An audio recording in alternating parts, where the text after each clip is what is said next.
Okay, wait, no, you did. Okay.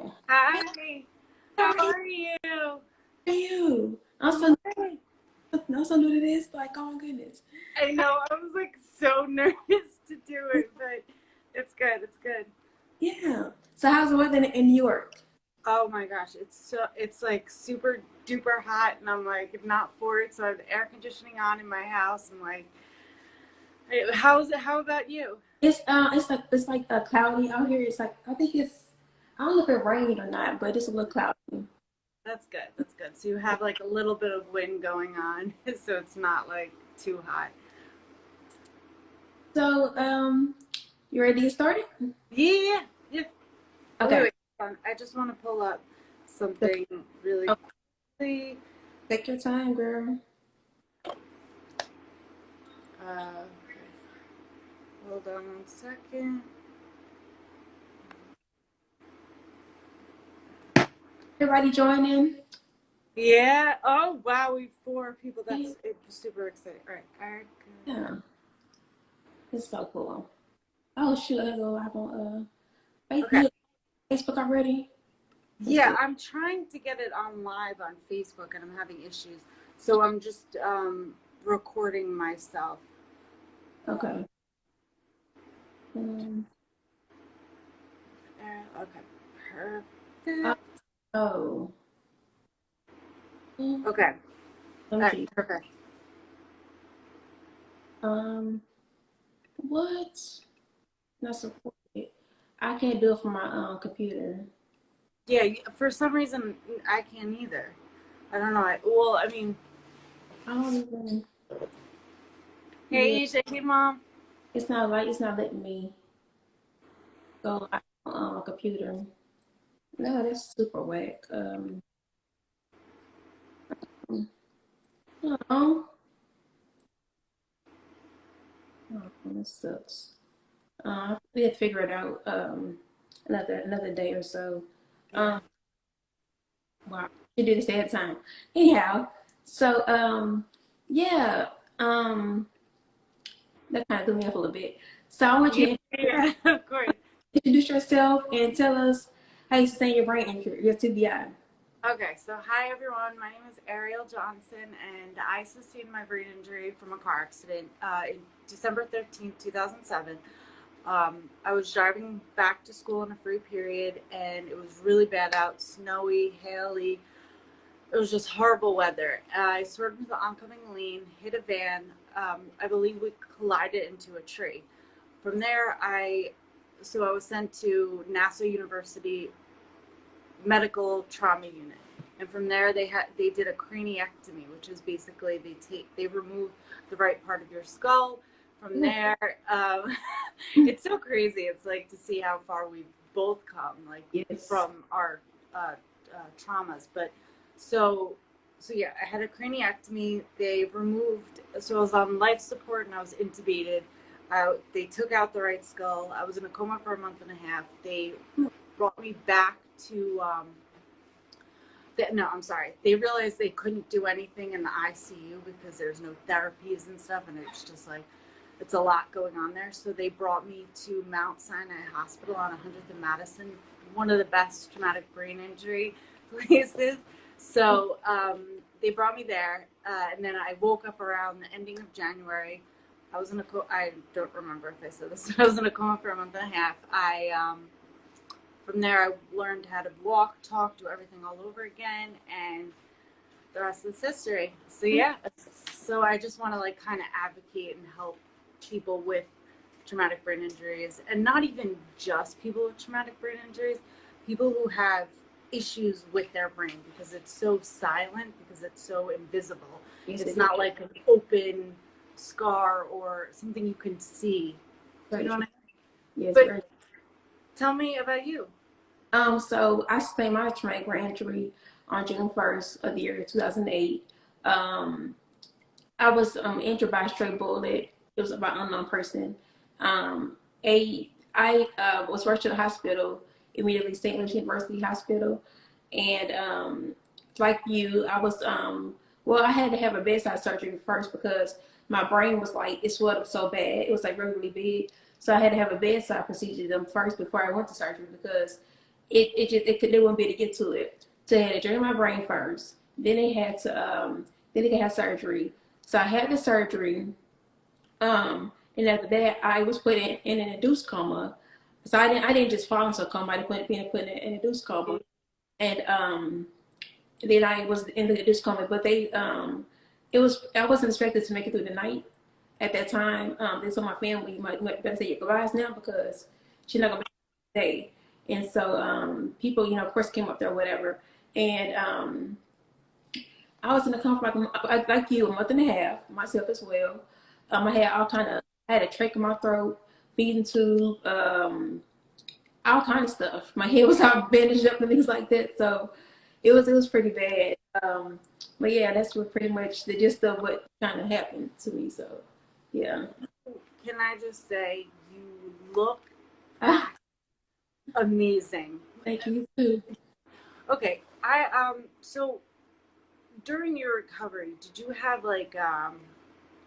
have moments of where you never thought you would be where you're at, or were there times where you're just like you knew it and you fought through it and it? That I knew I would be. That would come past it. Or whatever. Yeah, exactly. Um, I didn't have any thoughts, but I know that once I became aware of things that's going on, whatever, I I'm a strong-willed person, and I know for myself that I know I was going to bounce back once I got to my right state of mind. I've always been driven, so getting back to how it's not like it. I didn't have to like coerce myself to think of how I want to be. I had a plan what I want to do in my life, so it was just a matter of getting back to it and become familiar with it again. Just Wait, want before we continue, you are lagging a bit, so I don't know what's going on. Maybe it's my connection that's messed up. okay. Can you? Is it okay now, or is it like Yeah. today? Okay. Yeah. It's better. It's better. Okay. So, but I basically was saying that I already had a sense of who I want to be already. Like I've always had drive, so there was an issue. But I knew that once I got my right state of mind, that I knew that I bounce back, and that's what I was gonna do. So, Yeah. I but love that. how did it impact your life? I so okay. I went through a lot of emotional. Like Hmm. I don't know about you, but I went through it. Yes, I did. Not so it. My my situation was like different because it's just like the physical, like learning how to walk, talk, do all that. That was easy. It was the mental part that really it You was said what. you said, you said it was easy. Yeah, like I mean, compared to the emotional part, Uh, like trying to get a hold of my emotions and trying not to be so angry uh, because of what happened to me. I think yeah, the accepting part was I, for so long I was like, why me? Why did this happen to me? And it's just like, no, Errol, you have to switch your mindset. And that's like the hardest thing to do when yeah. like when it's you didn't mean for it to happen. Like it just happened to you. So Hmm. well, it was that emotional, mental ish that really was a lot for me. So you said you had to learn how to walk again. How long did that process take? So I believe to get fully back to normal, like to to get my balance back, I believe it took like 2 years. Like Okay. to fully be able to walk alone up the stairs or downstairs. It yeah. But and like to be able to learn how to ride a bike again, and that was difficult. That was because I like I'm just like you. I'm very ambitious, so I'm like Mm-hmm. and strong-willed, and I'm like, all right, I'm going to do the same things that I did before but better. But Because I'm in that process now. We learn how to walk again. I mastered. I was God blessed me to master sitting by myself.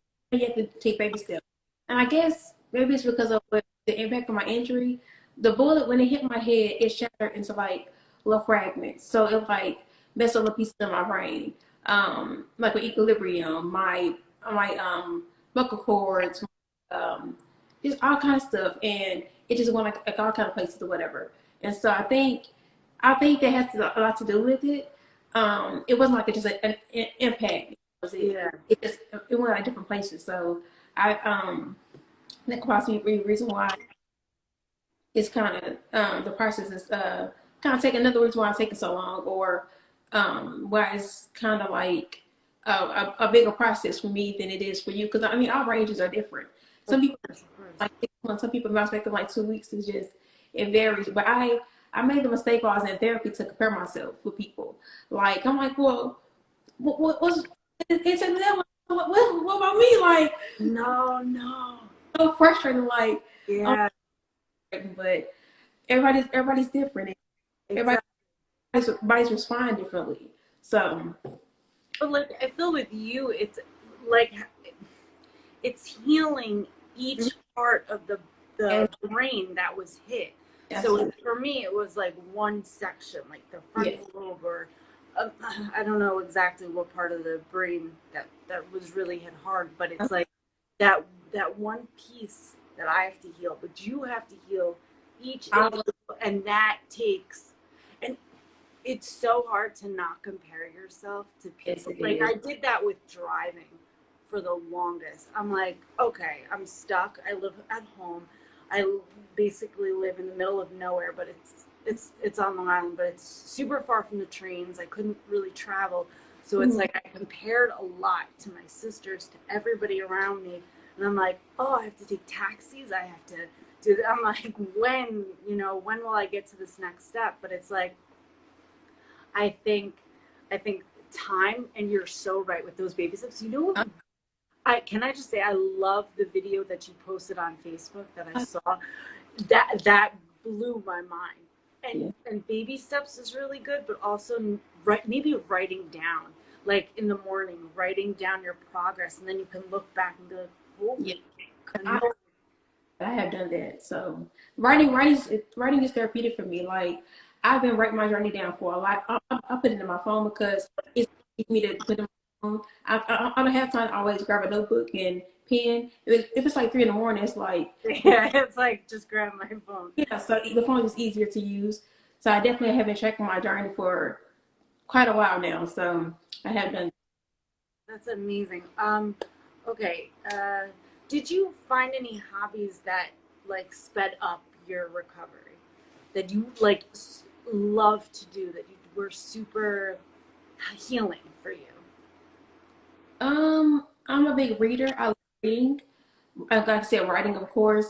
Not playing. I'm a gamer. I love playing games. I Oh, like I like word games, like mind games. ooh, That hurt. Like I always love like things that challenge my brain because I'm a thinker, and so yeah. I'm a natural born learner, and so I've always this helped a lot with my memory and stuff, and all this definitely has helped me all the way. So I would say, Have you ever played that game that's like on the newspaper? In the newspaper, I always used to play where they jumble up the words, um, jumble up the letters. I'm sorry, and then you not have to. in the newspaper, but I haven't. I've seen. I played. I well, not played it, but I've taken note of. It's a section in the paper called like finding differences or whatever. Oh, I love that game. I do too. Like oh my god. So my when a person from STL TV station he would print them out for me because he know I love doing them, and Uh, so he printed like 1,000 copies. So I love finding the differences. So it's like yeah. so it's like little weird stuff like that I like doing. So I love that. And especially like it helps you, and you don't even realize it because it's like you're paying attention to detail. the I don't know if you remember, People magazine. I would always go to the it's like one of the last pages in the magazine, and it had spot your. I think it was People magazine. It had spot your differences, and I would do it. I would always do the word game, but so crossword was really hard for me though. I'm not really good at that, but yeah. I love those games. So what do you find difficult to do like at this point in your life now? That's kind of a challenge for you still.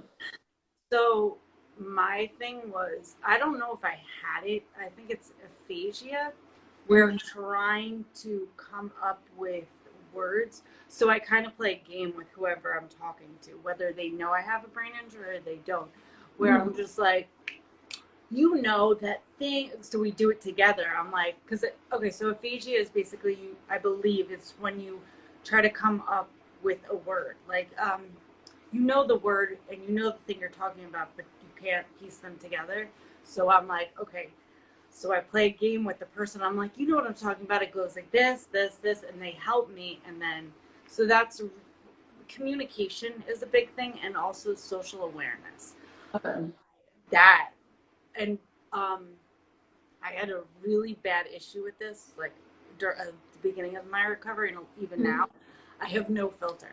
I will, I, So you just, I will. you just What?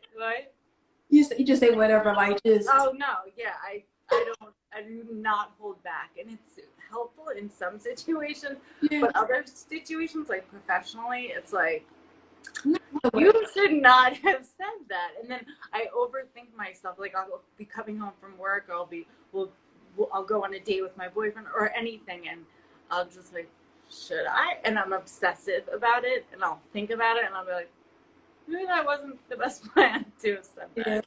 Yeah. that's funny. Um, so how important is brain injury awareness to you? The fact that I'm just, it's a 10. For a while, I did. So, okay, I've always wanted to do this, Mm-hmm. but I needed to accept what happened to me and Mm-hmm. let go of the past, and let go of the past, and then be like, okay, Ariel, now you're ready to help people. Now you're at that stage in your life where it's like, okay, all that baggage in the past has, it's there. It's out the window. And now you can move on and start helping people. And I think it's also helping me heal. Yeah. Like, talking about it and just getting it out of my mind. And Yes. how about you? It's the same for me. Talking about it really helps me. Um, I it's a brain injury awareness is important to me because, like I said, not enough people know about it.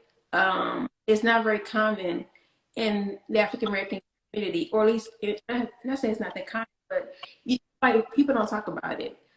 In my community, like I said, I don't think it's like invisible, but it's just people talk about it, and so to bring people more people aware about it, that it does happen to more people than we know, and it sometimes you can't see it because if you on the street, they're not going to say, "Oh, you had a brain injury," because you don't have the physical evidence of a person that's been injured because you walk and stuff.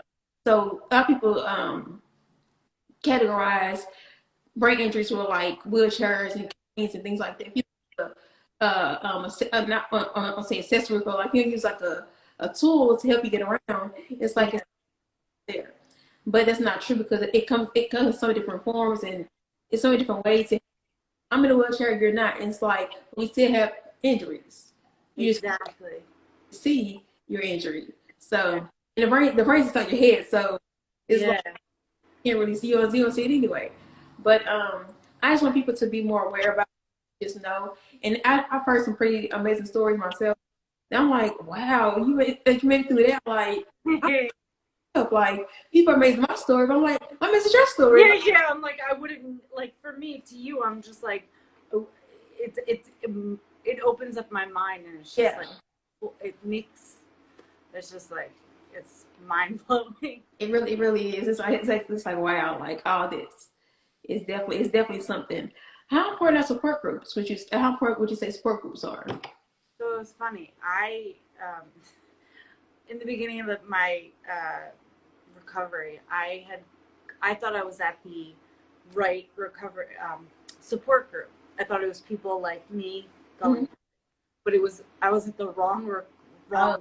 It was for people who were taking care, like caregivers, and I oh, was like, they're like, no, but tell us your story. Like, we want to learn from you. And I think that's also what I want to. mm-hmm. That's why it's so important to me because I want to help caregivers understand what we're going through, what like the fatigue, just there's so many factors involved, the impulsivity, the just everything involved, that it's no filter. Like some people think like, oh, she's just honest. I'm like, no, I'm not. I'm just honest. It's just kind of who I am now, and like uh just accepting, and it's which is really hard. How long into talking about acceptance, how long into the recovery did you fully accept what happened to you, if you did, or if you're continuing to do so, or Um, I have accepted it at this point in my life. It took me about I say 7, 8 years maybe. yeah, definitely. Been a total of 12 now, but it took about 7, 8 years I think for me to get to this point that I feel like okay, it's not fine, but I can deal with it now. I'm able to talk about it in a healthy way. I'm able to Yeah. not be mad about it still. I just yeah, it took about 7 years to get to this point. Because I mean, the first year, I was still kind of angry and I wasn't like in the best space. Um, so yeah, I remember writing about it and put it on Facebook. And I don't know why this was, but I thought like in the notes section of Facebook, like you have the notes or whatever. Yeah. I thought that like only you see that, like just you like yourself. Yeah. Oh, And, really? It was public? yeah, I pressed publish. Like I'm thinking like, oh, it's just me that I can see it. Yeah. No, so I start seeing comments. I'm like, you can see this. This is not supposed to happen. Like I was like, oh, I'm like, oh my goodness. But I didn't say anything like that was bad or whatever. But I'm like, oh my goodness. So, but like I said, writing has always been therapeutic for me. Like it just always helped me Yeah. to get It, past. it, I'm sorry, what? Yeah, writing has helped me get past it and to, you know, Exactly. Just to kind of get it out of your system and not keep it, especially like with the negative thoughts yeah, swirling around. It's like sometimes those aren't real. Like it's just like sometimes it's good to see it on paper or see it in notes, and it's like, okay, now reading back to it, I'm crazy for even remotely thinking that. I have a question. Okay, but we didn't go over the question. I just thought about it. uh-oh. Oh, okay. No. Let me know if you don't want to. That's fine. Did you have any? Did you go? Did you depend on anything? Like I wouldn't say addiction, but did you any part of your recovery? Did you depend on like alcohol or weed or like not? You can't even depend on weed really, but Was I relying on something like a stimulant or whatever? yeah, exactly. No. I think I'm addicted to his guys. I don't really, I will say this: my prayer life has definitely picked up like a whole lot, extremely a lot. Like my prayer life is like to the roof. But yeah, I wasn't addicted to any like painkillers, anything like that. And it's funny because I'm not a sickly person. So until this happened, I never really took medicine like that, unless I'm like in pain a little bit, but just not very often. So this is the most I've ever taken medicine in my life. Like I'm taking medicine now, but it just I haven't taken medicine like for anything besides this until this happened. So Wow. yeah. Yeah. For me, I smoked weed for like a couple of months when I rebelled because Mm-hmm. then I was impulsive and Mm-hmm. whatnot. But I felt like weed really helped me. I don't know. Or Yeah, and I heard like CBD in the oil. course we're in, I've heard that helps some people. I, Yeah, I don't I don't know about it personally, but yeah. yeah. But because I was just reading something on a brain injury awareness group, and they were talking about CBD oil and uh, marijuana and how it can help Mm. someone. Like, and it's weird, but I believe that it. So I did it for like 7, 8 months, like smoking nonstop, and I got an EEG done because I had a seizure in the hospital because they Okay. broke my brain. So I had like I think little mild seizures, and then I went back to get my EEG done to see if I had to up my Keppra, which is an anti-seizure, or to down it. And they Okay. said they saw no static in my head, and I'm like, oh my gosh, it has to be the weed. But my dad actually asked, did I, Erica have to get weaned off of medication? Did you have to be on any medication at first, or? I did. I was on several. I say maybe like about maybe like 12 pills. I think.